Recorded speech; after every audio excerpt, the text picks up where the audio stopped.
Welcome to the new media show. We're back. Doing the new media show again.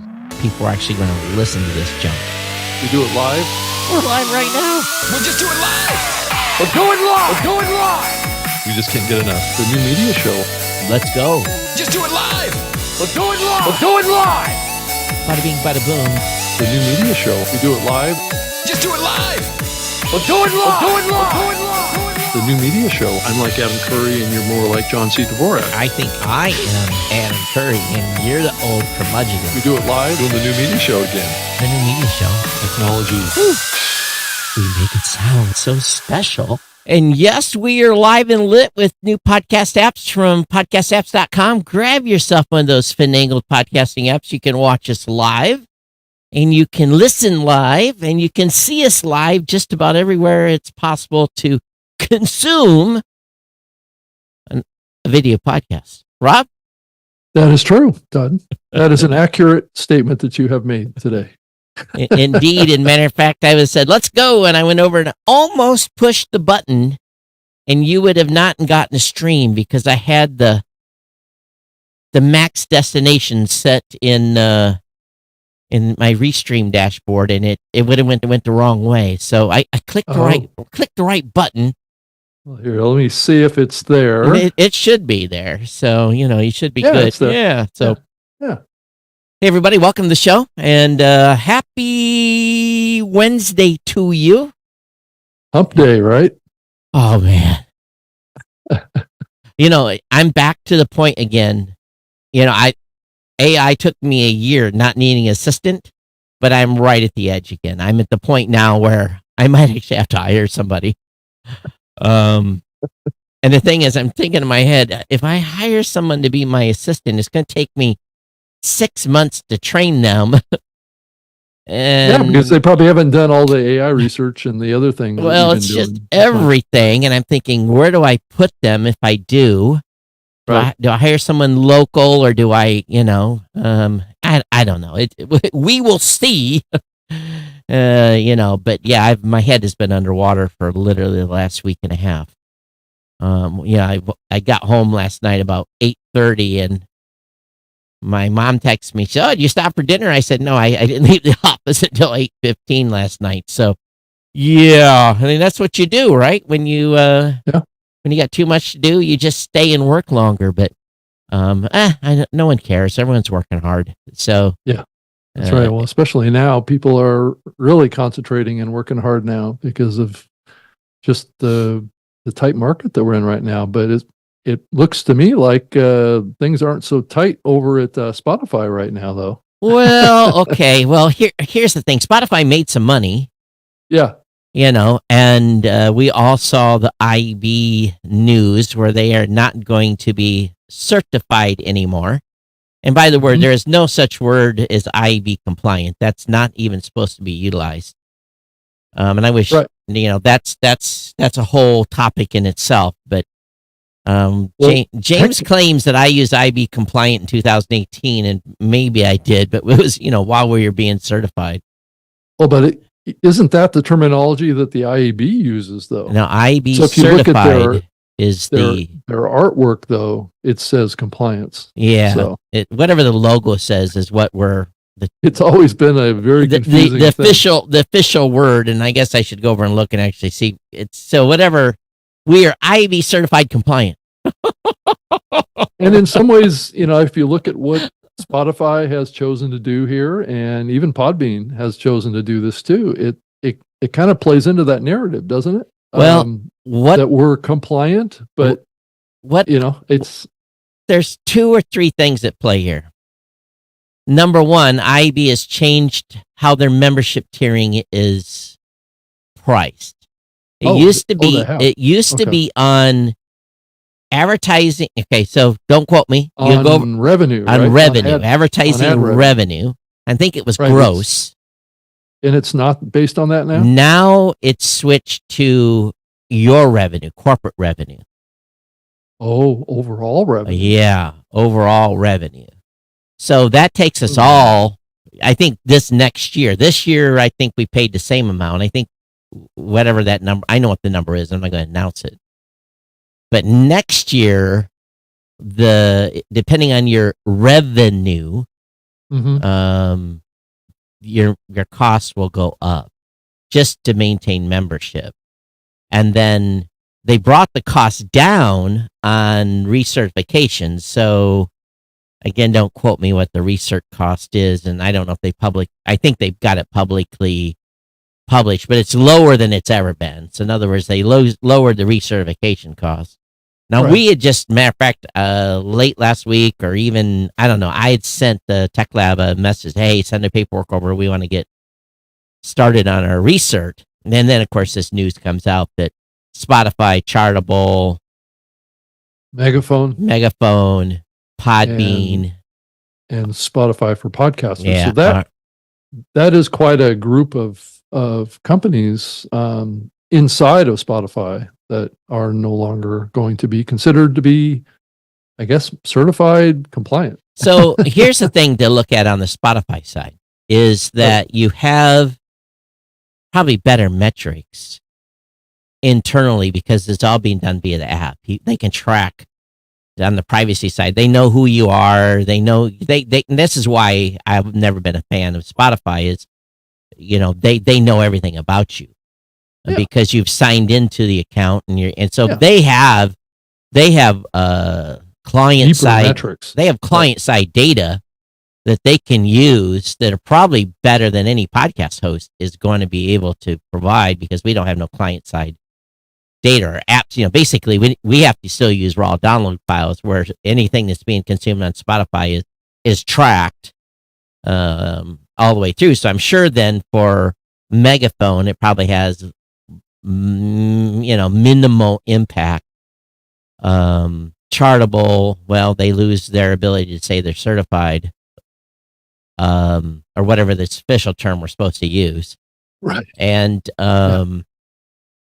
so in the end, what does that mean? Now, if I look at it from Podbean's perspective, if Podbean's not doing a lot of advertising on their own, then they can rely on PodTrack or Blueberry or whoever. Well, actually, it can't because you can't use a third-party stats in Podbean.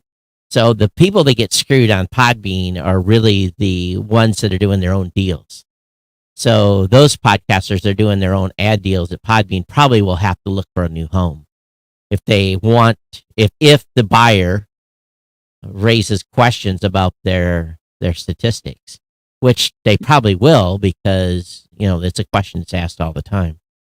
Yeah, isn't it kind of a thing that will be impactful over a period of time? I would imagine because they're likely to be IAB v2.1 kind of compliant, right? Well, But they're not when it was the certified last compliant. time, I don't know what their last level of certification is. So Yeah, I'm not sure either. So, regardless, they're being dropped. They're not on the list.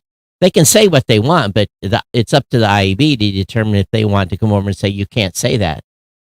Yeah, but if let's say one of these companies exports their metrics, right, and they show it to an advertiser, currently today, pretty much the advertiser is probably going to trust those numbers because it is that company was formally certified, right? So it's not maybe. like their numbers. Maybe over time, what'll happen is that the numbers will be, I guess, higher than they should be. That's kind of what happens here, right? Is it as the standard gets more and more refined, I would think that the numbers may drop, right? I think if you look at the update, there's probably not that many more technical requirements between what was and what is. Right. So, that is what it is. But it's really, truly, but to be honest with you, everyone's touching code all the time. Yeah. And if you touch any of your code, you could be out of it could, certification. Right. So, if you say, I haven't touched code, they might be all right. I think it's a bigger issue long term. I would agree with people that. making a lot of noise about it right now. Oh, looky here. I don't necessarily know if I'm surprised. I don't ever remember. Legally, I can't say. I can't say who was ever in any of the standards meetings. So, And usually those are well attended. There's usually 30, 40 people in those standards meetings that are in there. I've missed a couple here recently, so I have no insight to some of the stuff that's been said of recent just because I had schedule conflicts. But so we're going to go through the gauntlet and run the recertification. I'm going to look at it. I'll keep looking at it from year to year because there is a trade-off. Today, matter of fact, it's press release is going out tomorrow, but we announced in our newsletter today that Blueberry did a partnership with Backbeat Media. And Backbeat Media is going to be our new representative for Host Red advertising. Oh, so select Blueberry podcasters is, Dave and his team over there are going to be repping Blueberry inventory. I have another deal in progress as well. We're going to try to get as many of our podcasters have the ability to be involved in Host Red ads. It's not something that we specialize in anymore. So from my perspective, and working with Dave and them generating revenue for our podcasters, I have to stay certified because if Dave is going to rep the podcasters that are at blueberry.com, I have to be able to provide him, and actually it's not me, the podcaster will create an account and let Dave's team come in to look at stats. So we're essentially, we have to keep our platform certified. Because otherwise then we don't need no questions being asked on any data. So, I'm confident where we're at, and we'll go through the gauntlet again and get recertified. But I'm just wondering if the Spotify decision had anything to do, but they said they may come back next year, which was weird. So I don't know.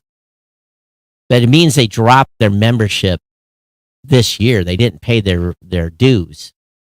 But they did say in a statement that they would continue to support the IAB and their mission and all this kind of stuff. Yeah, but they're not writing a check. But that's right. That's easy to say when you're not paying anything. That's right. Yeah. So again, it's up to IAB to come up with their own statement and defend whatever is the issue here. But I think it plays badly for Megaphone, the worst.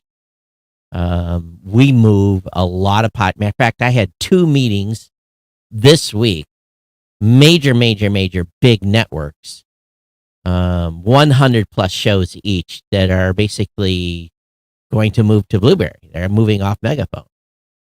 Well, Todd, I would imagine that that fee that you mentioned about a percentage of gross revenue as the membership fee was probably it was probably okay when they were doing it when it was just advertising revenue. But I bet you their bill was still massive. Well, yeah, but now that you've thrown in to the mix gross revenue of the total company, that probably maybe close to doubled it or more.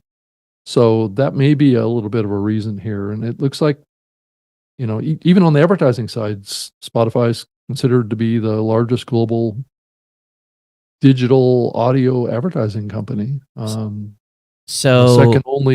First and then second is the Sirius XM folks, and then iHeart, and then Cumulus, and then Odyssey, and then Acast kind of brings to the bottom. And it does look like that Lipson just recertified under the IAB podcast measurement guidelines to V2.1. Okay. Which Spotify was already certified at 2.1.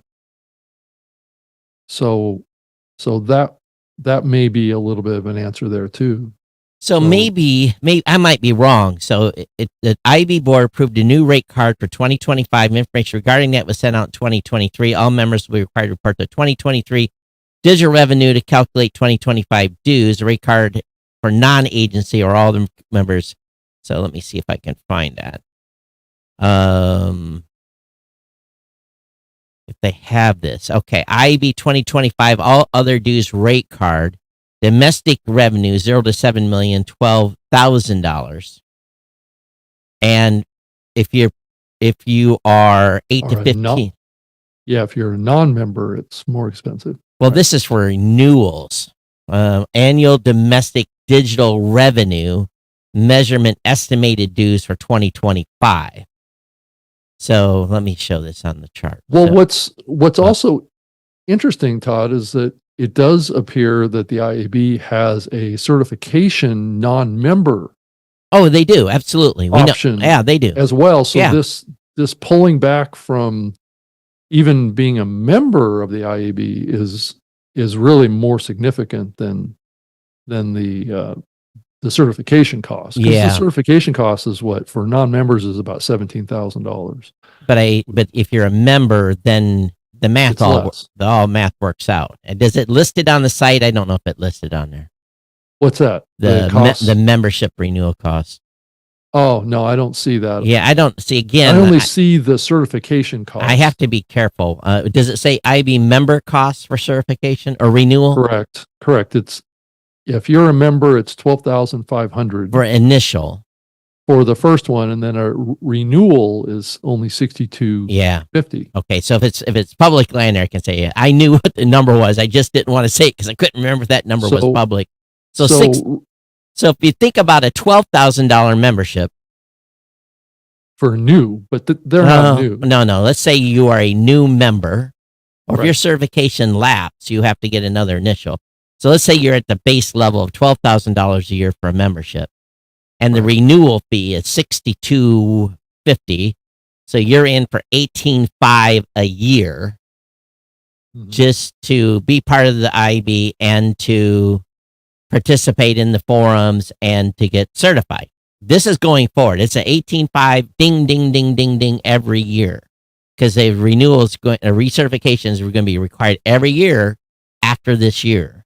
$750,000. I don't know what they announced there. I didn't look at their earnings